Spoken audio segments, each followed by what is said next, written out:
O'zbekistonlik qizlarimiz chet ellik erga tegib ketishyapti, chet elliklarga.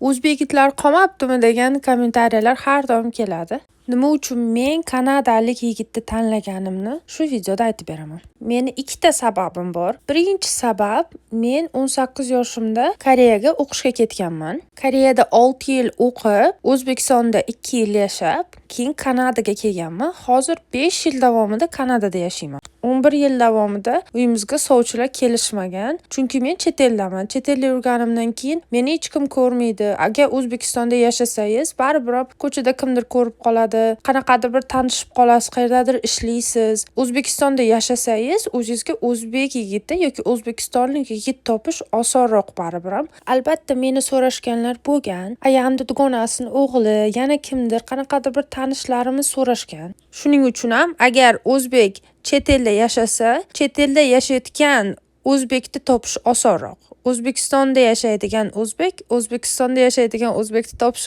osonroq deb o'ylayman. Ikkinchi sababi bu dunyoqarash. Men har doim bilganman, O'zbekistonda o'zbekistonliklar bilan yashay olmasligimni.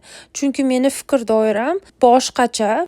Erga tegish kerak ekan, vaqt keldi deb tegib olib, keyin menga u narsa qilib bergan. Men отдельно yashashni xohlayman ota-onangdan. Men bunaqa kiyinishni xohlayman. Men mana bunaqa yashashni xohlayman deb urush qilib yoki o'zimnikini o'tkazishga harakat qilmasligim uchun o'zimga o'xshab fikrlaydigan odamni topganman. Kanadalik yigitlar O'zbekistonlik yigitlardan ko'ra yaxshiroq degani emas yoki o'zbeklar yomon degani emas. Hamma narsa odam nima xohlashi va qanaqa yashashiga kelib taqaladi. Shuning uchun ham odam 18, 19, 20 yoshida turmush qurmasligi kerak, kamida 25 yoshdan keyin.